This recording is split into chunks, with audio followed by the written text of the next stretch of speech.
नमस्कार दोस्तों, अनसुनी कहानी में आपका स्वागत है। आज बर्बरीक को खाटू श्याम के नाम से पूजा जाता है। जहां कृष्ण ने उसका शीश रखा था, उस स्थान का नाम खाटू है। बर्बरीक की काफी दिलचस्प कहानी। बर्बरीक भीम का पौत्र और घटोत्कच का पुत्र था।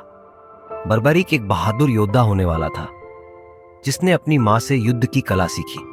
भगवान शिव ने एक योद्धा के रूप में बर्बरीक की प्रतिभा से प्रसन्न होकर उसे 3 विशेष बाण दिए। उन्हें भगवान अग्नि देवता से एक विशेष धनुष भी मिला था।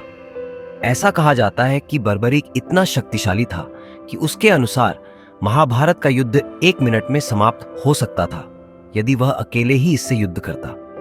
कहानी इस तरह चलती है।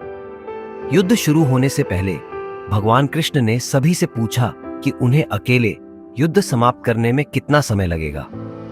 भीष्म ने उत्तर दिया कि इसमें 20 दिन लगेंगे। द्रोणाचार्य ने कहा कि इसमें 25 दिन लगेंगे। कर्ण ने कहा कि इसमें 24 दिन लगेंगे, जबकि अर्जुन ने कहा कि उसे 28 दिन लगेंगे। बर्बरीक ने अपनी मां से महाभारत का युद्ध देखने की इच्छा व्यक्त की थी।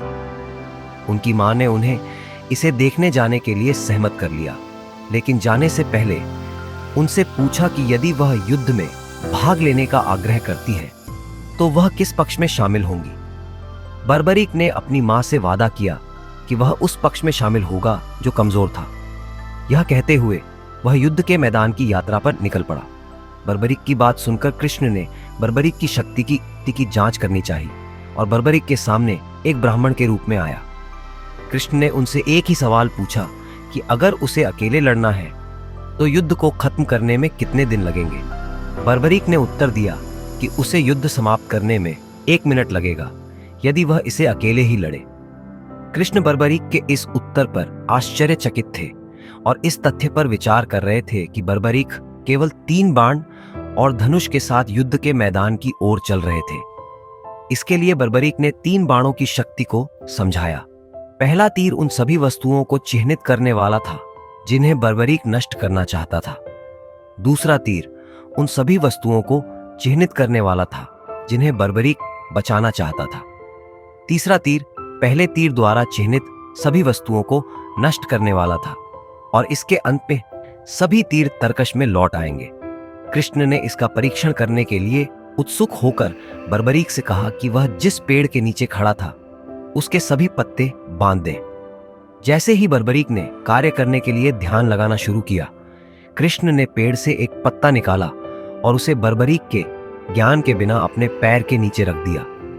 जब बर्बरीक पहला तीर छोड़ता है तो तीर पेड़ से सभी पत्तियों को चिह्नित करता है और अंत में भगवान कृष्ण के पैरों के चारों ओर घूमना शुरू कर देता है। कृष्ण बर्बरीक से पूछते हैं कि बाण ऐसा क्यों कर रहा है। इस पर बर्बरीक जवाब देता है कि आपके पैरों के नीचे एक पत्ता होना चाहिए और कृष्ण को अपना पैर उठाने के लिए कहना चाहिए।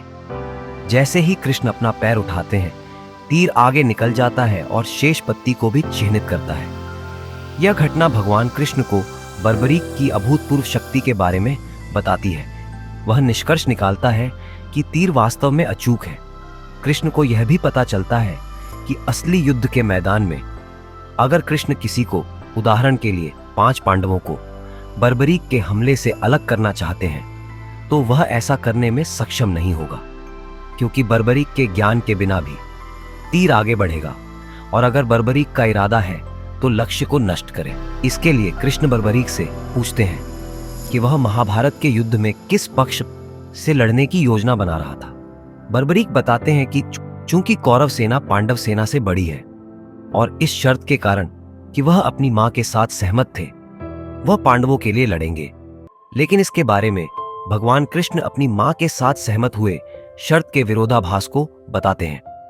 कृष्ण बताते हैं कि चूंकि वह युद्ध के मैदान में सबसे महान योद्धा थे, जो कभी भी उनके साथ जुड़ता था दूसरे पक्ष को कमजोर बना देता था, इसलिए अंततः वह 2 पक्षों के बीच दोलन कर देगा और अपने अलावा सभी को नष्ट कर देगा।